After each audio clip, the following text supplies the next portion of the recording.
میرے بھائیوں، یہ پل صراط کا ذکر قرآن میں بھی اشارتاً موجود ہے۔ سورہ مریم کے اندر آپ کو 71 نمبر آیت مل جائے گی، پارہ نمبر 16 کے اندر۔ اعوذ باللہ من الشیطان الرجیم، بسم اللہ الرحمن الرحیم۔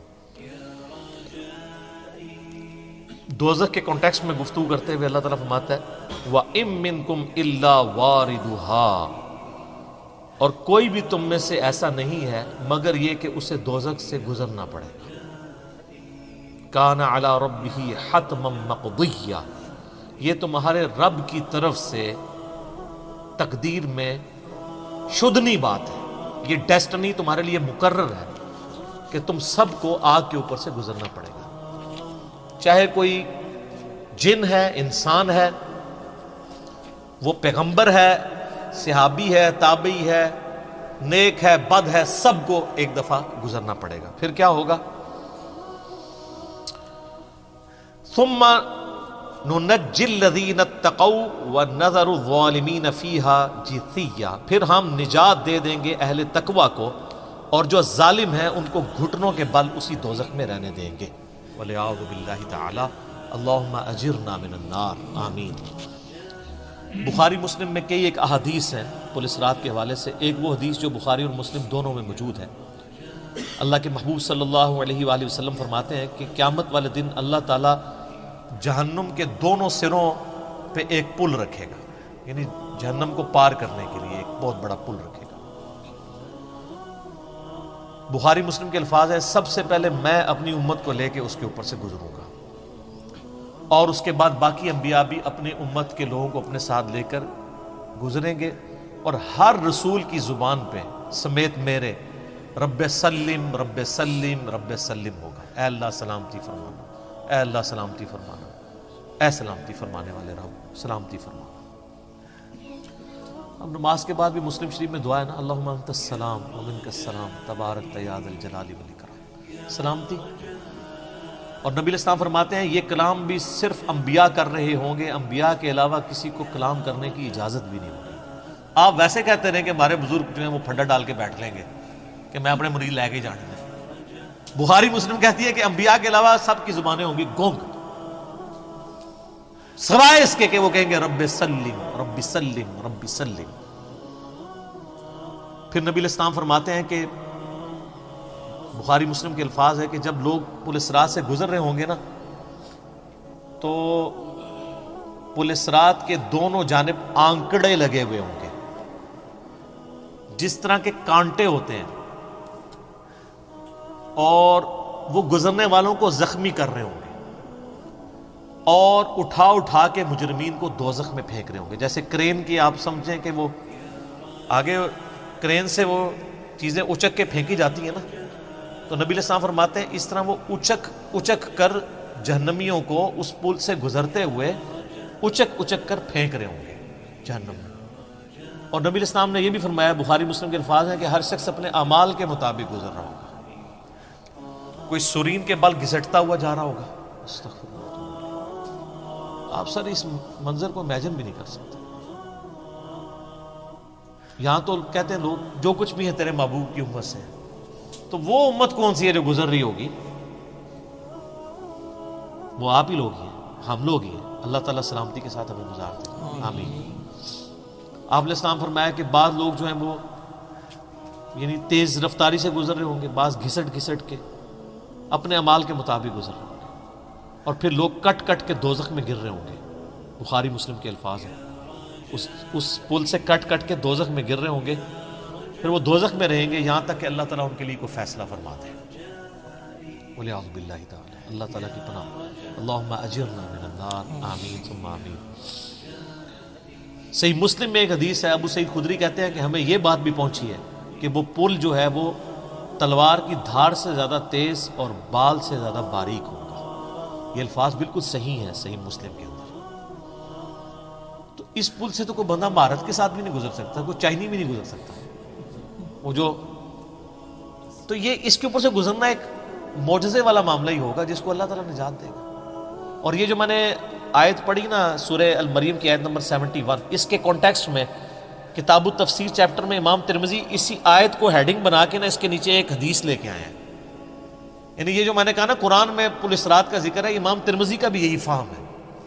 انہوں نے اس آیت کی ہیڈنگ بنا کے جامعہ ترمذی میں حدیث لی ہے بالکل صحیح سند کے ساتھ پل صراط کے حوالے سے، کہ نبی صلی اللہ علیہ وآلہ وسلم نے ارشاد فرمایا کہ یہ پل صراط جہنم پہ رکھا ہوا ایک پل ہے جس پر سے لوگوں کو گزرنا پڑے گا اور ہر شخص اپنے اعمال کے مطابق گزرے گا. بعض لوگ بجلی کسی تیزی سے گزر جائیں گے، جیسے آسمان سے ایسے بجلی کڑک کے نیچے پتہ ہی نہیں چلتا، ود ان سیکنڈز. بعض ہوا کی تیزی سے گزریں گے جو اس سے کم نیک ہوں گے. بعض گھوڑ سوار یا اونٹ سوار کسی تیزی سے گزریں گے، بعض بھاگتے ہوئے گزر جائیں گے، اور بعض جو ہیں وہ پیدل چلتے ہوئے، اور بعض سرین کے بل گھسٹتے ہوئے. سر اتنا لمبا پل، پتہ نہیں کتنی مسافت ہے. بلکہ بخاری مسلم میں الفاظ ہے، نبی علیہ السلام نے فرمایا کہ اس پل کی لمبائی اللہ ہی بہتر جانتا ہے، مجھے نہیں پتا کتنی ہے. اوئے ہائے ہائے. اور بعض ایسے ہوں گے جو کٹ کٹ کے پھر دوزخ میں گر رہے ہیں، اور ان کا معاملہ پھر بعد میں اللہ تعالیٰ طے کرے گا کہ ان کے ساتھ کیا کرنا ہے. استغفر اللہ. جامعہ ترمذی میں ایک حدیث ہے، حضرت انس بن مالک جو حضور کو 10 سال تک وضو کرواتے رہے، بخاری مسلم میں آئے. ترمذی میں الفاظ ہیں، وہ کہتے ہیں یا رسول اللہ قیامت الدین آپ میری شفاعت کریں گے؟ فرمایا میں کروں گا.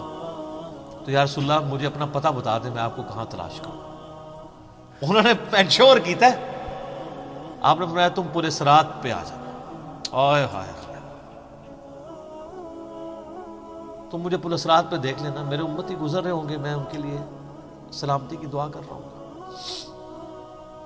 کہا یا رسول اللہ اگر پولیس صراط پہ نہ پاؤں؟ تو آپ نے فرمایا کہ پھر تم میزان عمل پہ آ جانا، جہاں لوگوں کے نامہ اعمال تولے جا رہے ہوں. نبی علیہ السلام کا نامہ اعمال نہیں تول رہا ہوگا، آپ کو تو اللہ نے امن دے دیا نا، انا فتحنا لک فتحا مبینا. اور بخاری مسلم میں حدیث ہے، حدیث شفاعت کے سارے نبیوں سے لوگ ہوتے ہوتے حضرت عیسیٰ کے پاس جب اینڈ پہ آئیں گے نا تو وہ کہیں گے بس ایک ہی شخص ہے جس کو امن ملا ہوا ہے، تو محمد رسول اللہ کے پاس جاؤ، وہ شفاعت کریں گے. تو آپ علیہ السلام اپنی امت کی خاطر ہی یعنی میزان عمل پہ تکلیف کاٹ رہے ہوں گے. کہا یا رسول اللہ میزان عمل پہ بھی نہ پاؤں تو کہاں جاؤں؟ فرمایا پھر تم حوض کوثر پہ آ جاؤ، میں وہاں پہ اپنے امتیوں کو مشروب پلا رہا ہوں. بخاری مسلم میں درجنوں احادیث ہیں، آسمان کے ستاروں کے برابر اس کے برتن ہیں، اور جو ایک بار پیے گا وہ کبھی پیاسا نہیں ہوگا. جنت میں لوگ مشروب لذت کے لیے پئیں گے، پیاس کی وجہ سے نہیں پئیں گے. ان کا یا رسول اللہ اگر آپ مجھے پل صراط پہ بھی نہ ملے، میزان عمل پہ بھی نہ ملے، اور آپ صلی اللہ علیہ وآلہ وسلم حوض کوثر پہ بھی مجھے نہ ملے، تو پھر میں آپ کو کہاں تلاش کروں؟ آپ فرمایا تم مجھے تلاش کرنا، میں ان تین میں سے کسی ایک جگہ پہ ہوں. تو بخاری مسلم میں پھر یہ بھی آتا ہے کہ میرے حوض کوثر پہ کچھ لوگ لائے جائیں گے، میں کہوں گا اصحابی اصحابی، یہ میرے ساتھی ہیں. مجھے بتایا جائے گا کہ آپ کے بعد یہ دین سے الٹے قدم پھر گئے تھے، انہوں نے دین میں بدعتیں جاری کر دی تھی. آپ فرماتے ہیں میں کہوں گا سحقا سحقا لمن غیر بعدی، کو دور کر دو مجھ سے، میرا ان سے کوئی تعلق نہیں ہے. بخاری مسلم میں الفاظ ہیں، عبداللہ ابن ابی ملیکہ جب یہ حدیث بیان کرتے تھے تو کہتے تھے اے اللہ ہم تیری پناہ میں آتے ہیں اس چیز سے کہ تیرے نبی کی وفات کے بعد ان کے دین سے الٹے قدم پھر جائیں. یہ وہی لوگ ہیں جو حضور کی وفات کے بعد مرتد ہو گئے تھے، مسلمہ کذاب کے ساتھ مل گئے، منکرین زکوٰۃ میں شامل ہو گئے، سیدنا ابوبکر کے خلاف کھڑے ہو گئے.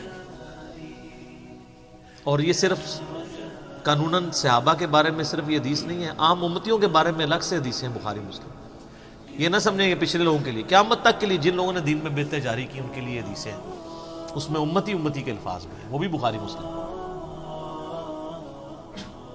اور امت کیا کر رہی ہے؟ صحیح مسلم میں حدیث ہے، نبی علیہ السلام ایک دن اتنا روئے اور ساتھ ساتھ آیتیں پڑھ رہے ہیں قرآن کی. پہلے آپ نے سورہ ابراہیم کی وہ آیت پڑھی جس کا ترجمہ یوں ہے کہ ابراہیم علیہ السلام کہتے ہیں اے اللہ شیطان نے کتنے لوگوں کو بہکا دیا، تو جو شیطان کے رستے پہ چلا میرا اس سے کوئی تعلق نہیں ہے، یعنی اعلان برات کر دیا اپنے ماننے والوں سے.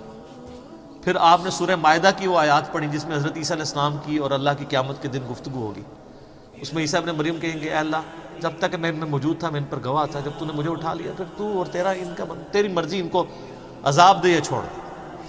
اعلان برات، پھر حضور نے کہا کہ یا اللہ ابراہیم نے بھی اپنی امت سے اعلان برات کر دیا، عیسیٰ نے بھی کر دیا، لیکن میں کہتا ہوں میری امت، میری امت۔ آئے ہائے، صحیح مسلم کے الفاظ ہیں، حضرت جبرائیل علیہ السلام آئے اور کہا کہ اللہ نے مجھے آپ کی طرف بھیجا ہے اور کہا کہ میرے محبوب سے پوچھو کہ اس کو وہ کون سی چیز ہے جو غم زدہ کر رہی ہے، حالانکہ اللہ کو سب کچھ پتا تھا۔ آپ نے فرمایا میری امت، تو جبرائیل علیہ السلام نے پھر اللہ کی طرف سے بشارت دی کہ نبی علیہ السلام کو کہ اللہ تعالیٰ فرماتا ہے کہ اے نبی آپ غم زدہ نہ ہو، ہم آپ کو آپ کی امت کے معاملے میں قیامت والے دن رسوا نہیں کریں گے۔ تو سبحان اللہ تو ہم پڑھتے ہیں، لیکن ہمارے ایسے کرتوت نہ ہو کہ سحقن سحقن لمن غیر آبادی نہ ہو جائے کہیں، سحقن سحقن لمن بدل آبادی نہ ہو جائے کہیں، یہ بھی تو چانسز ہے۔ استغفر اللہ تو بولی، نبی علیہ السلام نے تو اپنی محبت کا حق ادا کر دیا۔ اور مسلم شریف میں حدیث ہے قیامت کا دن وہ ہے کہ جب ابراہیم علیہ السلام بھی میری طرف متوجہ ہوں گے، جس دن کوئی بھی اللہ کی بارگاہ میں کلام کرنے والا نہیں ہوگا، میں ابراہیم علیہ السلام کی سفارش بھی میں کروں، حضور کی سفارش کے بعد انبیاء کو بولنے کا موقع ملے گا۔ اسی پہ وہ اعلیٰ حضرت کا شعر ہے نا، وہ جہنم میں گرا ان سے جو مستغنی ہوا، ہے خلیل اللہ کو حاجت رسول اللہ کی۔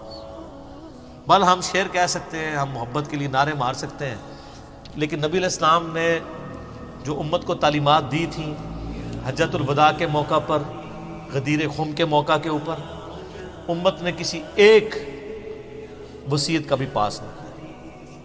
اب یہ ایک دردناک ٹاپک ہے، جتنی مرضی بات کی جائے نہ ختم ہونے والی ہے۔ بس اس کو اسی پہ کنکلوڈ کرتے ہیں کہ اللہ تعالیٰ قیامت والے دن ہمیں اپنی رحمت کاملہ سے اپنے محبوب صلی اللہ علیہ وآلہ وسلم کی شفاعت کے ساتھ قیامت کی ساری ہولناکیوں سے بلا حساب و کتاب جنت میں داخلہ عطا فرمائے۔ آمین ثم آمین۔